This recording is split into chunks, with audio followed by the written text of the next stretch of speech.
Olá, meus caros Honey Badgers, bom dia, boa tarde, boa noite. Acabei de roubar de novo o bordão do Ricardo Richter. Eu não costumo fazer isso, mas estava meio sem ideia hoje. Falei, vou roubar o bordão dele. Mais uma sexta-feira, mais uma vez, nós aqui com o Crypto Wrap Up, trazendo um empacotamento das principais notícias do que aconteceu em cripto nessa semana, umas previsões para as próximas semanas, muito focado no mercado on-chain, que é um novo meio de se fazer análise de cripto, onde a gente analisa o que passa nos canos, nas blockchains dos principais ativos de cripto, focando muito no Bitcoin, até por vários motivos, por ser o maior, mas a gente fala de muita coisa também. Temos um resumo de notícias bem interessantes e a famosa análise on-chain com o Ricardo Richter. Como está, meu caro Ricardo? Aí, direto de Gramado? Direto de Gramado, beleza, Rodrigo? Beleza, todo mundo aí que nos acompanha. Cara, estou no interior do Rio Grande do Sul aqui, então caso aí a nossa internet, a nossa conexão aí dê uma oscilada, é porque eu estou no meio do mato. E aqui a gauchada não tem jeito, cara. Aqui tem Sabe mato. que Gramado é quase o Principado do Rio Grande do Sul, né? Como é o Principado da Moca. Exatamente, é quase o Principado do Rio Grande do Sul. É a cidade, é uma das poucas cidades do Rio Grande do Sul que o pessoal para na faixa para o pedestre atravessar.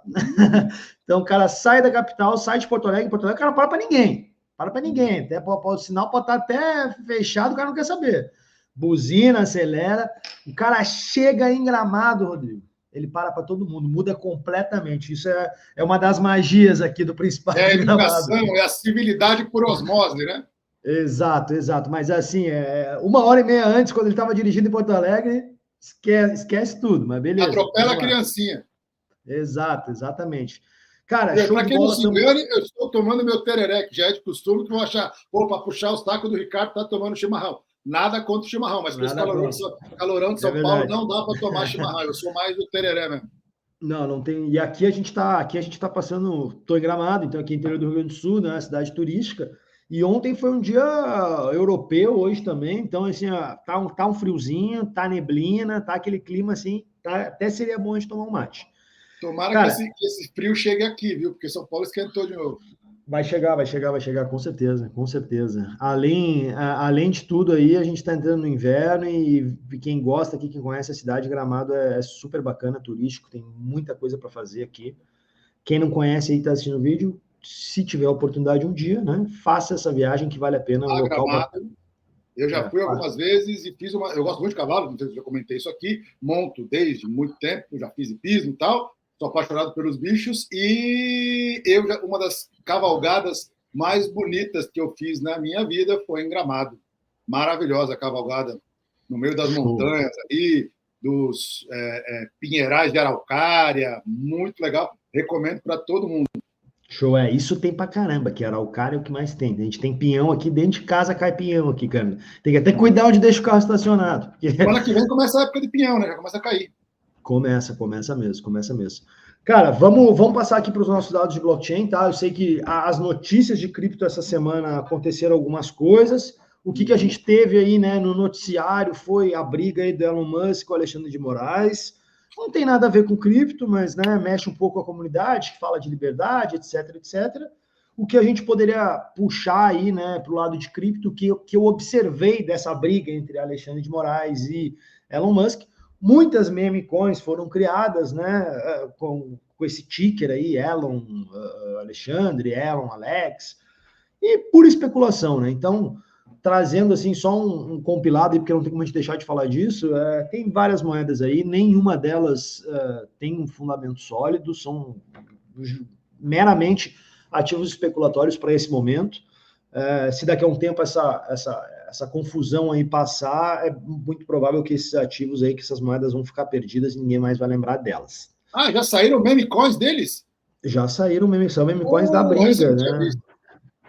Então aí, só também passando, pessoal, algumas delas podem se valorizar, aí a gente pode ver a notícia aí, tantos 1000%, mas 100% especulativo, né? E a gente tem essa característica. Olhando para o que é sólido, olhando para o BTC aqui, né? Nossa tese aqui sobre preço realizado, ela continua. Então, estamos aí fazendo all-time high um dia após o outro. Eu falei bastante da questão de preço no vídeo de quarta-feira, então acho que não tem muito que a gente repetir aqui, porque o preço do Bitcoin não foi para um lado nem para o outro.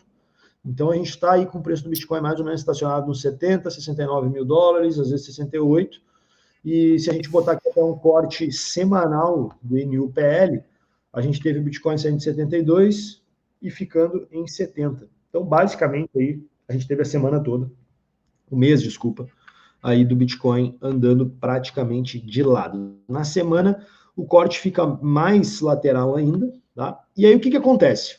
Quando a gente tem esses indicadores de preço assim, não quer dizer que a gente não possa fazer nada, não quer dizer que a gente não consiga tirar informações, é momento da gente olhar alguns outros indicadores, porque a análise on-chain, ela tem vários indicadores diferentes, ela tem muitos indicadores, tem vários insights que a gente pode tirar através desses outros indicadores. Já que o preço andou de lado, o que eu fiz? Vou olhar para outros indicadores. Um deles, tá, que eu estou cuidando aqui, é sobre supply. Então, nesse momento em que o preço está de lado, a gente vai olhar para o supply, a gente vai olhar para a base de usuários, para ver o que está acontecendo ali. Tá? Na questão de supply, eu vi um padrão aqui bastante interessante. Tá? A gente tem aqui idade das moedas por faixa etária. Então, aqui no azul, a gente tem as moedas que têm 1 ano, no verde, as moedas que têm 2 anos, no amarelo, 3 e 5 anos ou mais aqui nessa faixa rosa. O que acontece? A gente vê, né, e laranja a gente tem aqui o preço do Bitcoin. A gente vê que nesses picos de bull run, onde o preço do Bitcoin fez novas máximas históricas no passado, a gente tem um perfil aqui de as moedas serem gastas. Então aqui, em todos os ciclos, isso é muito marcado. Que moedas gastas são essas? São moedas que estão guardadas há mais tempo. E isso é interessante, eu já comentei aqui, vou reforçar, porque essa é uma informação ativa e isso vale a pena a gente ter na mente. Bitcoin vendido em corretora são moedas novas. Dificilmente a gente vê moedas antigas, moedas que têm 1 ano, 2, 3, 5, 10 anos serem vendidas. Quando acontece isso é porque houve algum evento. Seja alguém comprando, alguém participando agora. A gente teve lá quando começou a guerra da Ucrânia, aconteceu isso. Né? A gente teve um exemplo aí, a gente teve moedas com 7 anos, um volume muito grande de moedas com 7 anos sendo vendidas. Isso aí foi um P2P que aconteceu. Até hoje a gente não sabe para que lado da guerra esse P2P foi. A gente sabe que saiu de uma carteira da Binance e foi para endereços russos e ucranianos. Quando a gente vê isso acontecendo, é porque teve um evento, né? Então, a gente vê pessoas gastando moedas nesse momento, porque o gráfico está mostrando isso para a gente aqui, com essa breve queda que a gente vê aqui no final, assim como a gente viu nos outros momentos. Então, as pessoas estão realizando lucro. Basicamente, é isso que eu estou vendo aqui nesse momento. Isso é um perfil psicológico que a gente já acompanha há bastante tempo na blockchain. O preço do Bitcoin sobe um pouco, as pessoas liquidam essas moedas, ao mesmo tempo que tem novas pessoas entrando agora, tem ETFs entrando agora, tem uma força compradora acontecendo agora, que está absorvendo esse lucro aí que estava na cadeia. Isso fica resumido e fica claro por esse gráfico pequenininho aqui, ó, pela Holder the Lost Coins. Quando a gente teve aí nos últimos 6 meses, né, o preço do Bitcoin saindo de 26 para 70 mil dólares, a gente viu uma queda muito grande nesse indicador, tá? E agora, nesse momento, a gente já vê esse indicador respondendo, né, segurando essa queda, revertendo um pouco e entrando para uma fase de acumulação. O que está acontecendo nesse momento o preço do Bitcoin está de lado? Uma reorganização interna. É isso que está acontecendo. Por que o preço do Bitcoin não está subindo? Porque a gente ainda tem muito lucro on-chain, a gente tem muito dinheiro lá parado, a gente pode dizer assim que vai voltar para a economia ativa do Bitcoin. Essas moedas que têm 1, 2, 3 anos que estão voltando novamente para a blockchain, elas estavam guardadas. Foi alguém que comprou lá atrás, foi alguém que comprou a 30 mil, a 20 mil, a 26 mil dólares, como a gente viu aqui, e agora está querendo realizar esse lucro, porque, vamos lá, né, de 26 mil até 70 mil dólares, tem um lucro muito bom aí para a gente poder considerar. Então, as moedas estão se reorganizando de um lado para o outro, tá? Notei também que o balanço das corretoras deu uma segurada, ele está em 2 milhões e 300 mil BTCs e deu uma segurada agora nesse último mês. Ele vinha caindo com bastante velocidade, né? Depois do que a gente viu acidentes na FTX, outros problemas também. E aí a gente está vendo agora essa reorganização das moedas. O Glassnode falou sobre isso também, até vou trazer aqui depois um gráfico deles que comenta justamente esse ponto. E ao mesmo tempo que a gente tem um inflow muito grande para corretoras, ou seja, né, as pessoas estão vendendo essas moedas, esse inflow, ele demonstra essas moedas voltando para economia ativa, como ele também demonstra as pessoas que estão entrando. Então, existe um interesse público e institucional elevado nesse momento atrás de Bitcoin, mas, reforçando, temos muito lucro on-chain acumulado. Então, é natural que a gente veja aí por mais um tempo, se a gente continuar nesse sentido, né, sem muita força aí no macro, sem novas notícias, a gente seguir esse padrão aí de moedas antigas sendo gastas, voltando ativamente, lucro sendo realizado, ao mesmo tempo que tem novos participantes entrando, tá? O estado de lucro que a gente vê é muito alto, tá? E a gente já vem falando isso há bastante tempo, tanto o lucro realizado quanto o lucro não realizado. Estava olhando aqui o gráfico, nos últimos 3 meses a gente teve um dia de balanço negativo só entre lucros e prejuízos, ou seja, basicamente todos os dias aí nos últimos 3 meses Bitcoin deu dinheiro, né? Então resumindo assim, fazendo uma análise crua, é isso.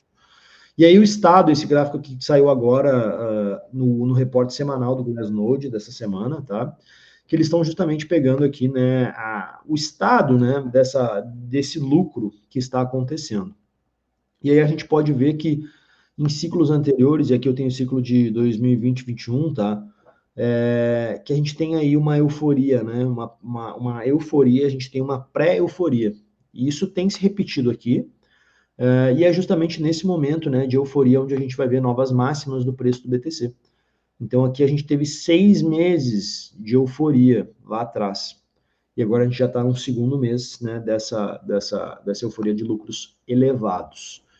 Esse gráfico aqui do Glassnode, eu achei ele interessante a gente observar ele em conjunto de outros, tá? Desses outros indicadores que a gente olhou. Porque ele sozinho ele não nos dá eles não nos dá muitas pistas do que pode vir e do que pode acontecer. Eu ainda acho, tá, que essa reorganização de moedas ela vai acontecer por mais alguns meses, tá? Porque historicamente falando isso acontece no BTC de tempos em tempos, né? A gente começa a ver pessoas que estão entrando agora, querendo participar, querendo ver o Bitcoin lá a $100 mil, a $80 mil, a preços mais elevados, e a pessoa precisa que o tempo passe para que isso aconteça. Então, ETFs também estão trazendo muita gente, estão trazendo muito interesse institucional, e aí a gente está vendo justamente um momento que, infelizmente, né, ou felizmente para alguns aí, as moedas não estão fazendo grande volatilidade.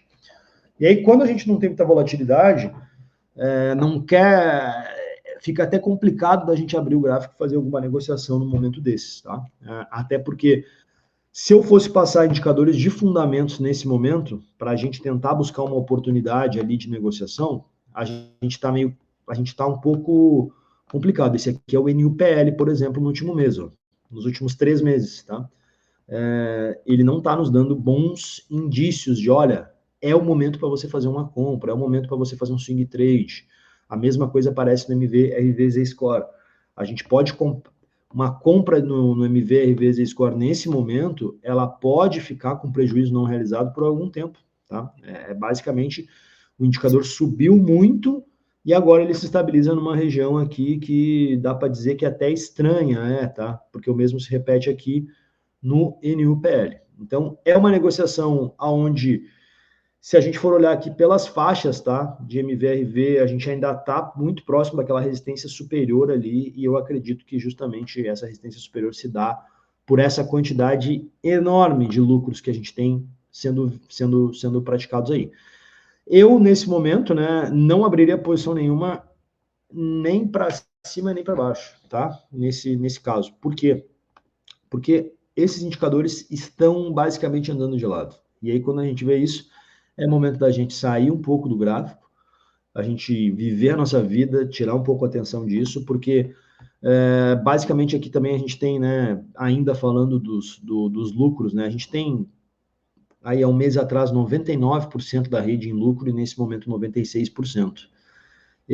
Já venho falando aqui há algumas semanas que eu gostaria de ver esse indicador descer lá para os 90, 92, porque daí sim a gente vai ter uma euforia no mercado, né? Mesmo que o preço do Bitcoin caia, vai criar aquela euforia de, olha, é uma oportunidade de compra, olha, nesse momento agora, quem comprou aí vai estar no prejuízo, volta a ter uma discussão ativa sobre BTC. Nesse momento estamos dependendo de fatores externos, né? Os ETFs, como a gente estava olhando aqui mais cedo, eles estão basicamente andando de lado também, né?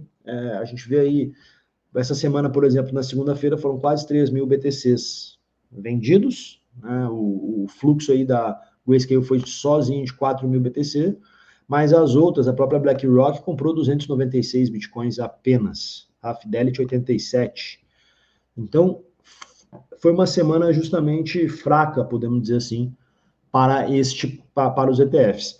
Fica a dúvida aqui, né? Porque esse é um ETF novo. Fica a dúvida aqui, minha dúvida particular é: será que esse vai ser um padrão desse ETF? Porque o que a gente viu, o que a gente estava vendo, né? No início, ETF absorvendo Bitcoin, comprando tudo, absorvendo tudo que vem pela frente. Quase um buraco negro aí de Bitcoin, né? Os Bitcoins caindo aí para dentro. E parece que a gente está vendo agora né? A gente não vê mais essa agressividade tão alta nessas compras, pelo menos não por enquanto. Tá? Até porque tem gente vendendo, né, Ricardo? Você imagina, cara, quem entrou lá no começo, 2 meses, mais quase 60% de lucro, outra que lá parola. O que deu isso em dólar no mundo? Nada. Então, assim. Nada. E principalmente quando a gente fala de institucional, eu não tenho dúvida que tem outros fundos, que tem hedge funds, que tem uma porrada de gente aí que entrou lá atrás com essa expectativa e tal, e o cara fala, putz, eu tenho uma carteira aqui que em ações, em derivativos, está dando 20%, Bitcoin está dando 50%, estou no chute aqui. O cara vende, põe a grana para dentro e distribui para os clientes dele. Então, assim, isso é completamente normal, né? Muita gente no mercado de cripto tende a ser ansioso e emocionado. Os ETFs pararam. Não, gente, é normal, como qualquer ETF, aconteceu com os ETFs de ouro lá, você ter uma acumulação grande, que a gente entrando no mercado, e aí dentro desse volume de pessoas e de dinheiro, você tem gente que entrou no longo prazo, tem gente que entrou no médio prazo, tem gente que entrou para especular. Então, assim, ainda mais porque um ETF ele tem um custo transacional para o investidor bem menor, bem baixo. A taxa de, nem sei, alguns deles têm taxa de administração, outros têm taxa, nem de performance tem, sei lá, mas assim, é sempre muito mais baixo que um fundo de ações. Você paga ali 2,20, e que é o padrão de mercado. Aí, nesse caso, e você imagina o seguinte, você tem muitos fundos multimercados que têm ciclos de performance. Ele tem que pagar o investidor dele, o cotista dele, de tempos em tempos, de 3 meses, de 6 meses, depende da regra de cada um. Você imagina que teve fundo de hedge e outros tipos de fundo, que, cara, entrou lá, em 2 meses estourou a boca do balão, deu 40%, 50%, e o cara tem que pagar a performance do fundo, então tem que receber a performance do fundo e entregar dividendo para os cotistas. Então, pode ser uma porrada de coisas. Eu acho que é a dinâmica do mercado mesmo. Muita gente entrando e muita gente saindo. Você tem um período de acumulação e agora você vai ter um período de negociação, vamos chamar assim, né? Inclusive, eu até avançaria mais nesse raciocínio daqui a pouco, se a gente vê uma saída grande desses ETFs, também estaria dentro da normalidade, porque a entrada foi muito grande, né? A entrada inicial foi muito grande. Então, é aquela coisa, é uma balança, né? É uma balança, sim. A coisa vai se ajustando. E outra, se tiver um spike no preço de novo, uma porrada no preço para cima, você vai ver um puta interesse de gente entrando. Exato, né? E assim, coisas que eu tô... Aí, né, até comentamos aqui, a gente está vendo o preço andar de lado e a gente está olhando para outros indicadores, tá? Número de endereços ativos na rede. Isso aqui foi eu tenho aqui nesse dashboard para a gente poder ver aqui uso, adoção e crescimento, tá? E esse indicador foi um dos primeiros indicadores on-chain que eu aprendi, né? Número de endereços ativos. E aí vou abrir a curiosidade aqui, pessoal, porque endereços ativos, a gente pode utilizar esse indicador para qualquer criptomoeda, para qualquer sistema de internet, né? Então a gente pode pode considerar o Facebook, o YouTube aqui nesse indicador aqui, a gente poderia usar essas redes sociais. Qual o comparativo que eu quero fazer, tá? Pessoas, imaginem, eu não sei esses números, tá? Não tem esses dados aqui, mas imagine a quantidade de usuários ativos que as redes sociais têm por dia, né? Quantos usuários ativos tem o Facebook, quantos usuários tem o Instagram, quantos usuários tem o YouTube, né? Facilmente essas redes sociais batem 100 milhões de usuários ativos todos os dias. Esse é um número, talvez possa parecer grande, mas, né, perante o número de pessoas que existem, o número de pessoas que utilizam redes sociais, 100 milhões de pessoas não é tanta gente assim, né? Se a gente for olhar aí em números, né, tem pessoas que têm essa quantidade de seguidores. Então, não são. Quando a gente olha para Bitcoin, esse número é pequeno, tá? Esse número aqui, ele fica em torno de 1 milhão. Então, basicamente aqui, ó, dia 9 de abril, 899 mil usuários ativos. E o que me chamou a atenção? Eu tenho 5 anos de gráfico aqui, de série histórica. E esse é um número que ele não, nos últimos tempos, nos últimos 2 anos, ele não saiu muito do lugar, ó. Isso aqui é algo para a gente ter atenção. Por que é algo para a gente ter atenção? Porque se eu falar, olha, nos últimos 5 anos, nos últimos 2 anos, tá? Que pode ser até nos últimos 5, mas vamos fechar aqui nos últimos 2, que é o que está na tela. Nos últimos 2 anos, mais ou menos pessoas conheceram Bitcoin. Porra, mais pessoas conheceram Bitcoin. Mas o número de usuários ativos na rede, basicamente é o mesmo. Não aumentou. Então, o que houve? O que está acontecendo, né? E esse é um dos pontos aí que a gente ainda precisa conversar um pouco mais e precisa debater na comunidade, tá? Essa conversa é entre a comunidade sobre o que está acontecendo. Porque, vamos lá, uma reserva de valor não precisa ter usuários ativos, né? Não precisa ter um grande número de usuários ativos. É importante que tenha, tem questões de liquidez, etc. Mas uma reserva de valor não precisa ter 100 milhões de usuários ativos, né? Como a gente está falando de redes sociais. Agora, uma moeda de uso prático, fiduciário, né? Vamos pensar, quantos usuários ativos por dia tem o real? Tem o dólar? O número já é muito maior do que as redes sociais. Então, nesse caso, o que eu estou vendo? De novo, a tese do Bitcoin ser uma reserva de valor, ela vai se desenhando com o passar do tempo. E a tese do Bitcoin ser uma moeda também vai se desenhando negativamente, mas vai se desenhando. Porque se a gente tivesse um uso, né? Hoje a gente tem uma ponta da comunidade muito focada no uso, né? Vamos usar Bitcoin, o pessoal lá de Rolante, o pessoal aqui de Porto Alegre da GoBTC, quer que o Bitcoin seja usado pela Lightning, nos comércios, entendeu? No varejo. E quando a gente for ver isso, aí sim a gente vai ver esse número aqui explodir, disparar. Nos últimos 2 anos aí, a gente não está vendo isso, a gente está indo muito mais para o lado do Bitcoin ser uma reserva de valor mesmo do que ser uma moeda de uso ativo. Então, esse aqui é um indicador. Eu já disse milhões de vezes aqui, é a minha tese. O Bitcoin, na minha modesta opinião, nasceu como um sistema de pagamentos, mas ele vem se desenhando como uma reserva de valor. E assim, ó, aqui 5 anos, tá? De Google Trends, de buscas no Google, né? Olha aí. Também a coisa não é tão. A coisa não é tão.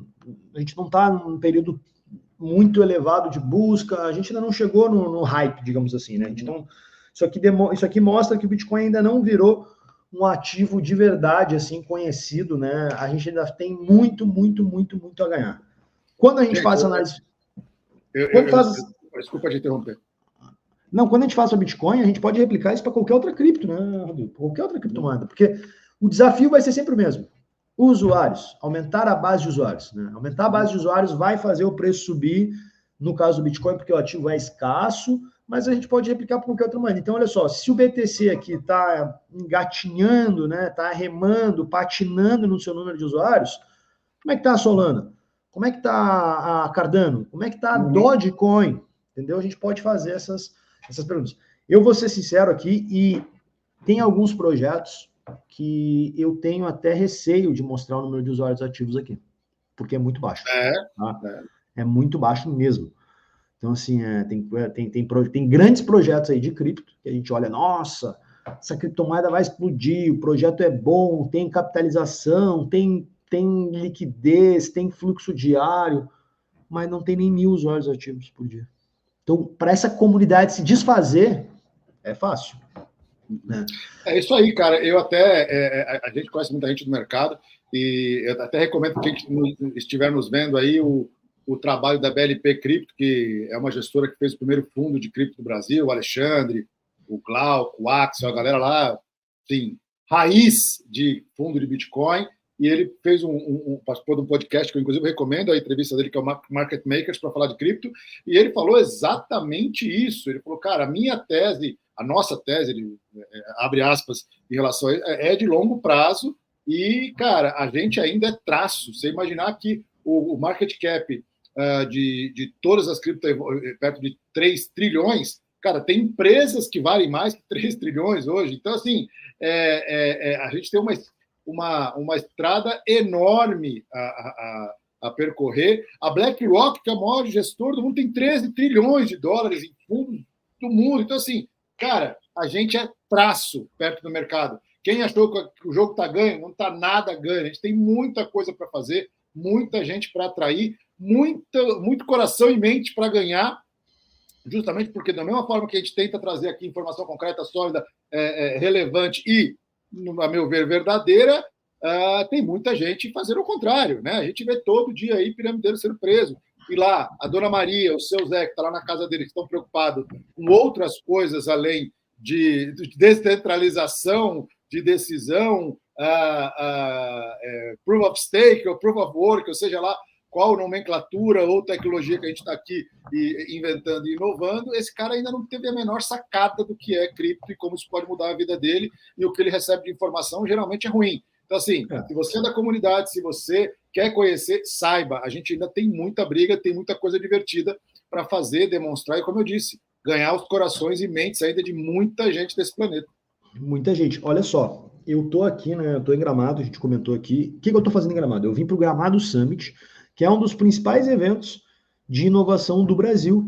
É um evento de startups. A pegada do evento é inovação, né? Então, tem startups, tem gente que está levando a sua startup para receber investimento, tem investidor na outra ponta indo visitar o evento para conhecer essas startups. E ontem eu passei o dia todo no evento, conversei com muita gente.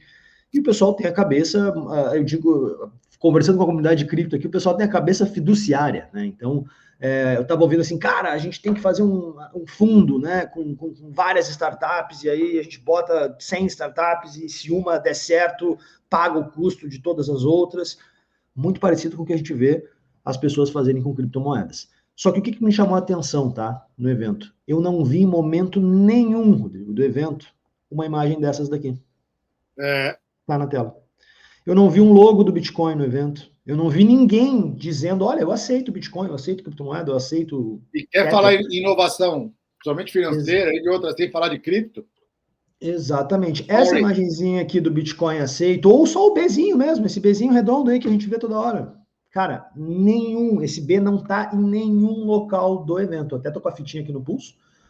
Não tá em nenhum lugar do evento. Então, e não é a Dona Maria, não é o seu José, como a gente trouxe no exemplo, né? É gente, teoricamente, de inovação, né? Exato, são pessoas que estão no ecossistema de startups, que estão no ecossistema de inovação. Então, assim, é muito complicado, né? A gente querer imaginar um cenário onde a gente fala de inovação, mas não fala disso. Então, aí já demonstra, né, esse ganho que a gente tem como comunidade mesmo, para fazer aí, para levar Bitcoin e criptomoedas para público geral. É isso aí. E eu não sei se tem mais alguma coisa de análise on-chain, eu já queria entrar aqui nos nossos giros de notícias, coisas, mudanças, novidades aí que estão acontecendo nessa semana, né? E, cara, uma das coisas que eu achei interessante, uma matéria, inclusive que eu li no CoinDesk, é o seguinte, a gente fala todo o tempo que a questão do halving pode ter um impacto muito grande em várias áreas, desde o preço até da viabilidade de mineração em muitos locais, né? E aí tem uma discussão muito interessante, que é o fato seguinte, que é um outro ponto que a gente ainda não abordou, a questão dos ordinals, né? Para quem não sabe o que é ordinal, ordinal é a segunda, é o uso do Bitcoin através de uma segunda camada para você fazer outras coisas, muito como o Ethereum foi criado, é trazer características de um Ethereum para um Bitcoin.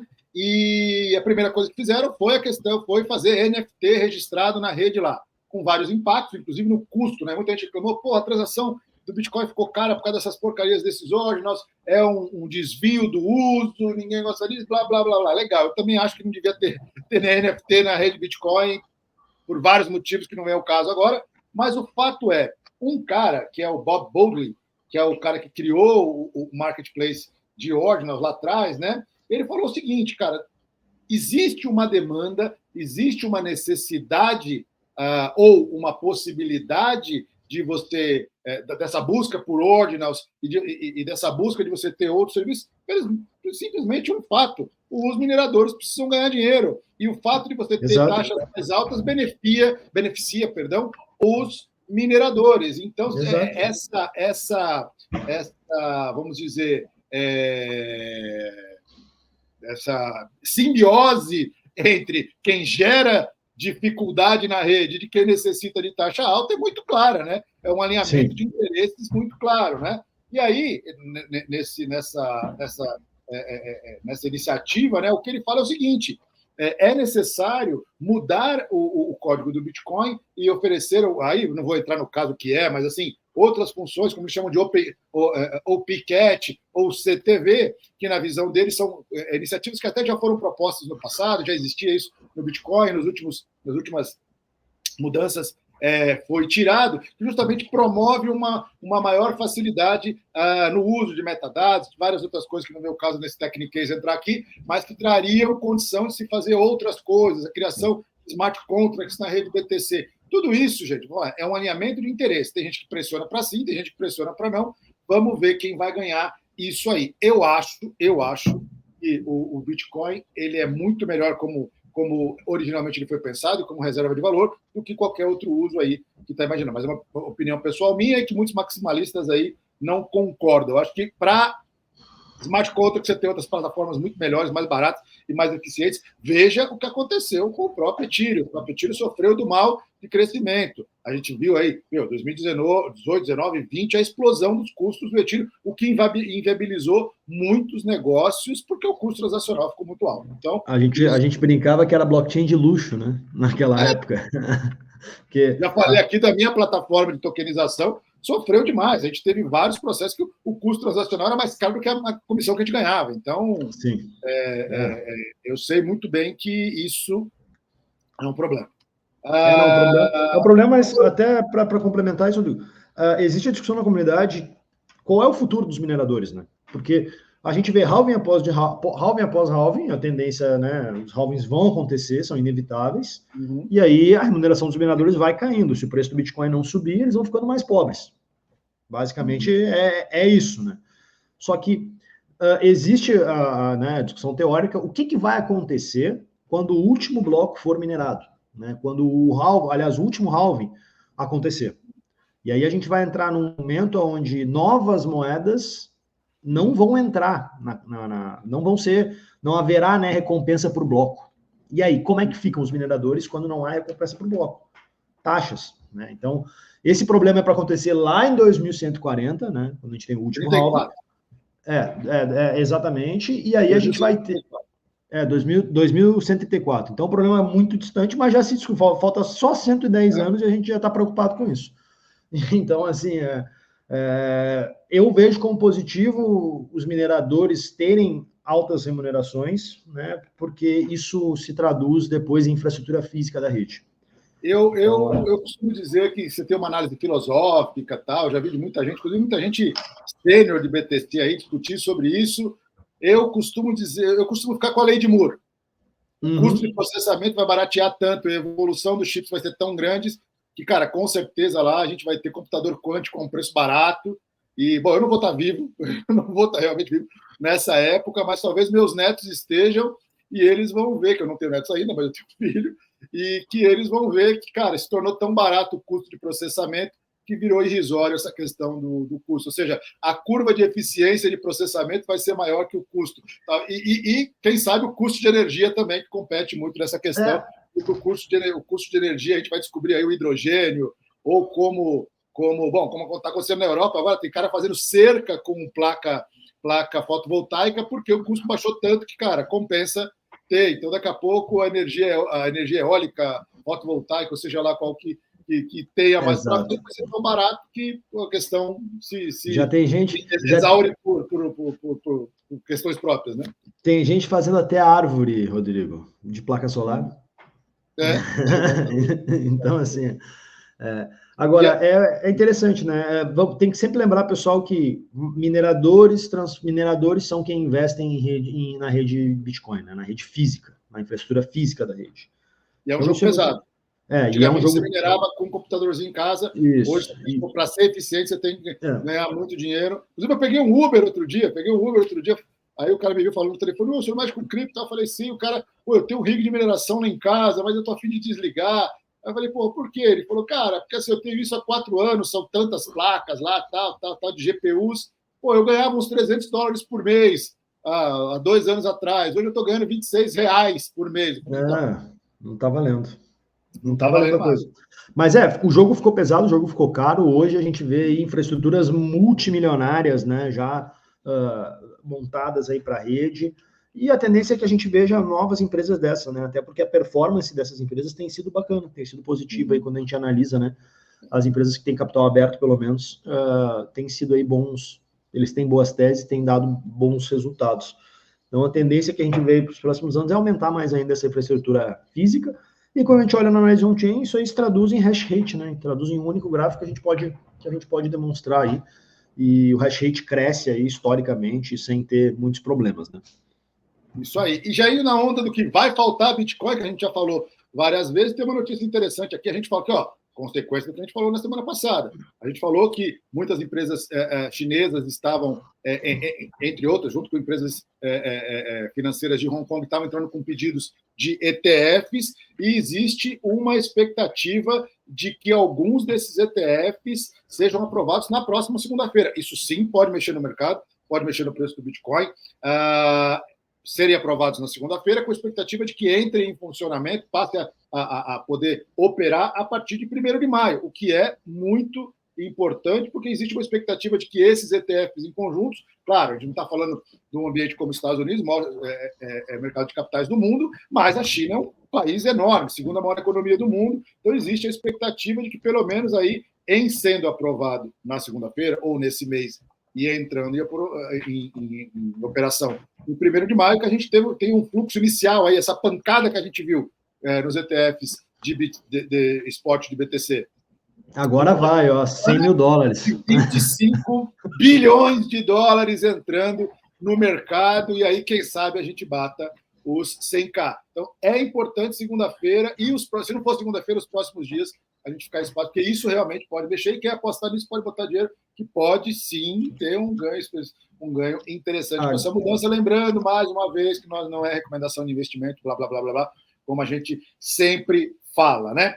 Um outro fato importante que eu vi, que eu achei interessante, porque faz parte aí do meu métier, que é a questão de legalização ou criação do arcabouço jurídico para RWA, ou seja, tokenização de Real World Assets, ou seja, tokenização de ativos reais que tem o potencial de trazer vários benefícios, e é mais uma das principais disrupções que eu vejo que o mercado cripto, que o blockchain pode trazer para a vida da gente, né? Houve uma reunião, né, como acontece periodicamente, da IOSCO. Sabe o que é o IOSCO? IOSCO é o grupo, é o clubinho, é a ONU de todas as CVMs, as SECs, os reguladores do mercado de capitais do mundo, e aí teve uma reunião no qual eles soltaram uma prévia do que vai ser o foco de regulação, ou seja, todos as CVMs do mundo, né, as SECs do mundo, seguem aí, ou seja, é uma indicação do qual os principais pontos a serem regulados, observados, estudados para o biênio 24-25, e o que saiu, obviamente, cripto está na pauta, e uma coisa importante, teve lá um parágrafo, muito específico na questão de regulação dos RWAs, das tokenizações ou do processo de tokenização de ativos reais. Eu achei muito interessante, foi só uma prévia, a versão final deve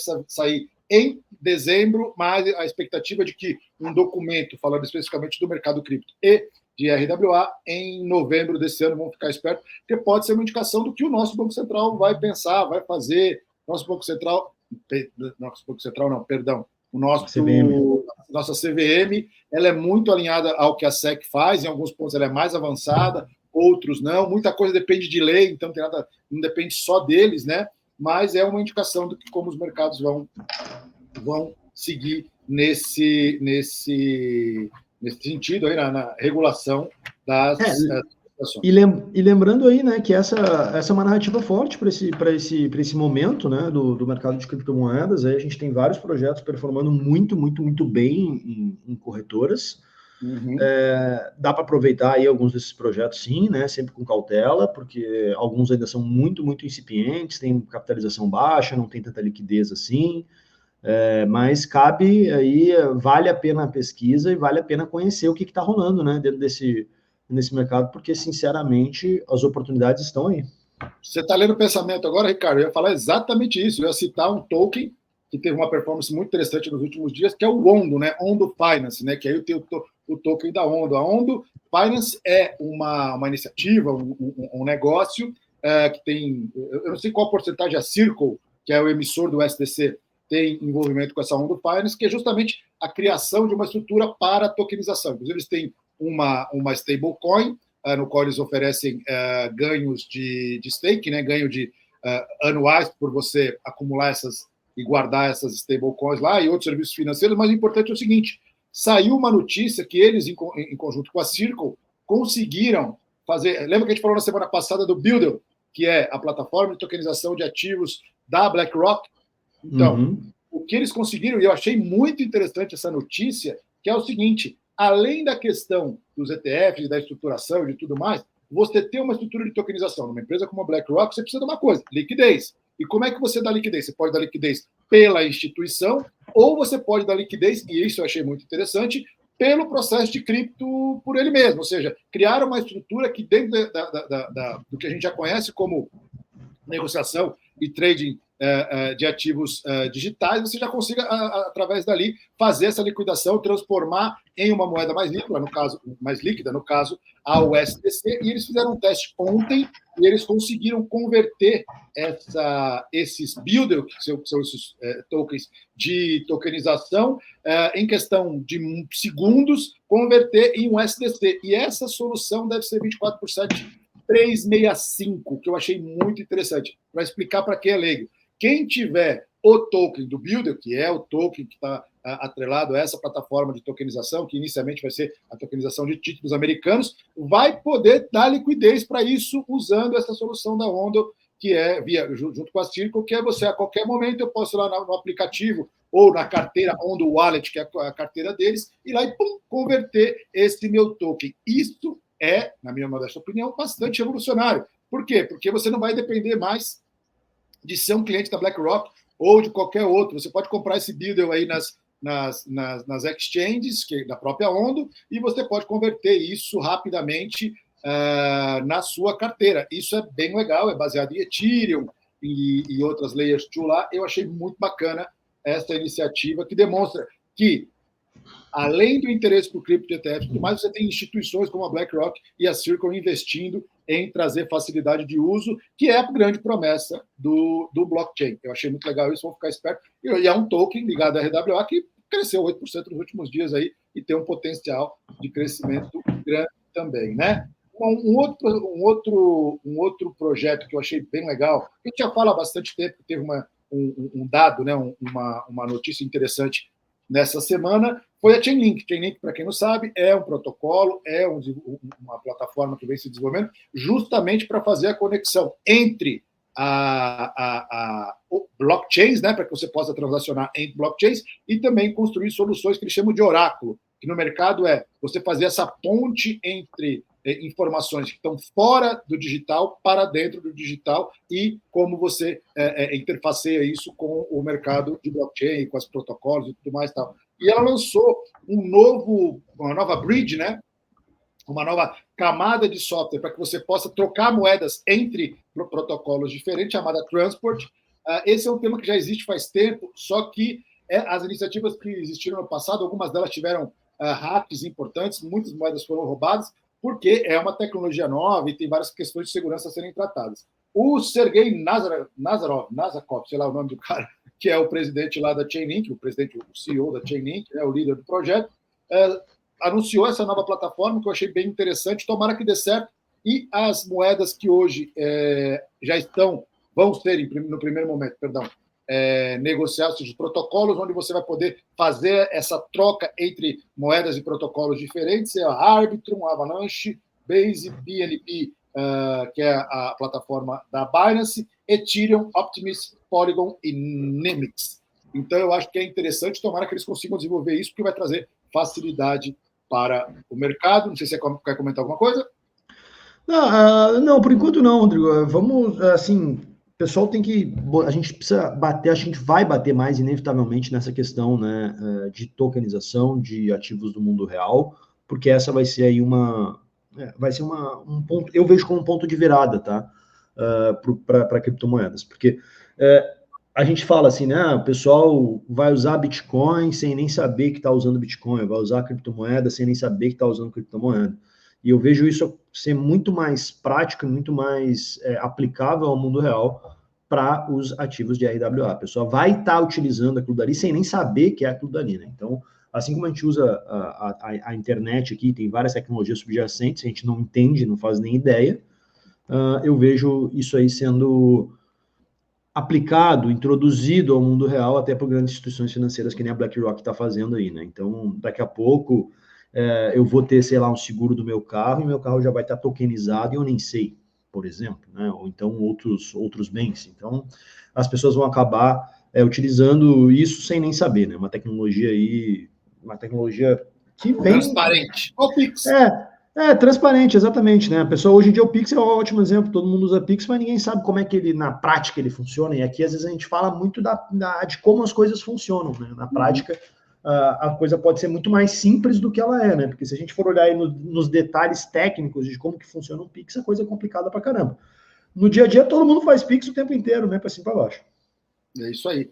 E aí, para terminar, só uma iniciativa que está acontecendo no Congresso americano, dois deputados importantes lá, o Patrick McHenry e a Maxine Waters, tanto um dos democratas e outro, na verdade, dos republicanos e uma do democratas, estão pressionando para que saia logo, ou seja aprovada, uma iniciativa deles de ter uma legislação específica para stablecoins nos Estados Unidos. Essa discussão já existe há muito tempo. A deputada Cynthia Lummis, que é uma cripto-raiz lá, que já está no Congresso americano há muito tempo, pressionando para que isso exista. Essa é uma nova legislação. Eu não tenho muitos detalhes, mas a gente sabe que legislação é aquela coisa. Tomara que seja para o bem, mas muitas vezes é para o mal.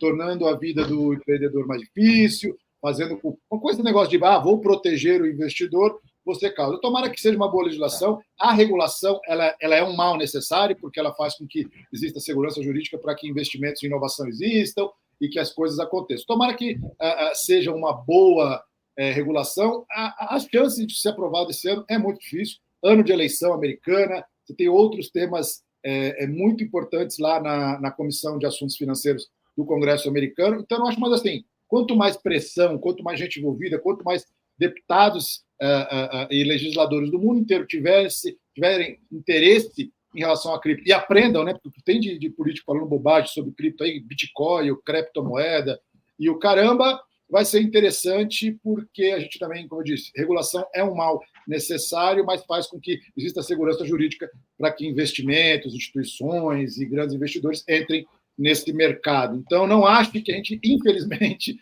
vá viver no nosso mundo libertário de sem regulação, sem governo. A gente tenta sempre puxar para que exista menos possível, mas muitas vezes a gente tem que se render a isso para que os crescimentos, os investimentos aconteçam. Então, é só se ficar esperto também quem usa stablecoin, que pode ter uma regulação, e essa regulação pode sim impactar no uso dessas stablecoins, principalmente nas que não são reguladas, que são as maiores, né? O maior exemplo dela é a USDT.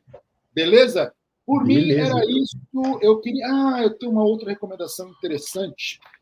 Como o mercado é interessante, como tem gente inteligente, como tem gente bacana entrando nesse mercado de cripto, né? Cara, grandes desenvolvedores, grandes gênios aí entrando nesse mercado. Eu queria sugerir que os nossos ouvintes aí pesquisem um nome, cara. O nome é o Willem Schroer, que seria Willem com W-I-L-L-E-M, Schroer, não vou conseguir soletrar, assim, falar da forma correta, mas é S-C-H-R-O-E com acento, é um desenvolvedor belga. Esse menino, que é muito jovem, começou a desenvolver, um gênio aí, se formou em matemática com 17 anos, é um polimata, como a gente diz aí, um moleque muito inteligente que dedicou os últimos anos da vida dele ao Bitcoin, e ele criou uma companhia, um serviço, um protocolo, uma iniciativa chamada Botanix, porque é uma outra área de interesse dele, botânica.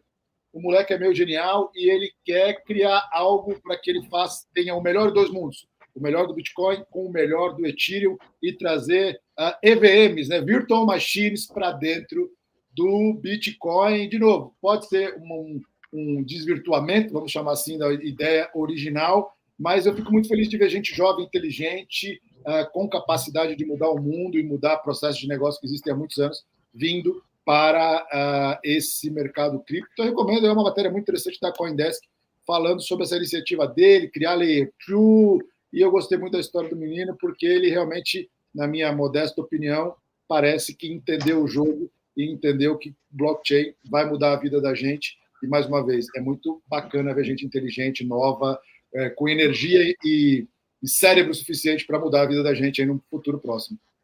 É isso aí, essas soluções aí de Bitcoin, né, de outras camadas de Bitcoin, a gente tem várias delas aí já sendo utilizadas todos os dias, né? Me lembro aqui do Segwit e também da Lightning, né, que também são soluções aí que também vêm para melhorar nossa vida de uma forma ou de outra, né? Então, assim, essa é uma tendência também, a gente vai ver aí, ao passar do tempo, cada vez mais essas soluções aparecendo para coisas diferentes, né? Agora, máquinas virtuais aí, então é um mundo de possibilidades quase que infinitas, né? E que não sejam só no mercado financeiro. Eu não tenho dúvida de que o blockchain vai mudar a nossa vida de formas extremamente distintas que a gente ainda nem sabe. Educacional, saúde, investimento, uma porrada de coisa. É isso aí, Ricardo. Do meu lado era isso. Não, tem mais uma coisinha. Que eu vi aqui, que eu anotei. Importante. ETFs de Ethereum, né? Tem uma data importante aí, que é no dia 23 de maio, sai uma decisão da SEC sobre os pedidos de ETFs de Ethereum, spot, né? E a pressão ou a expectativa de aprovação vem diminuindo por vários fatores, né?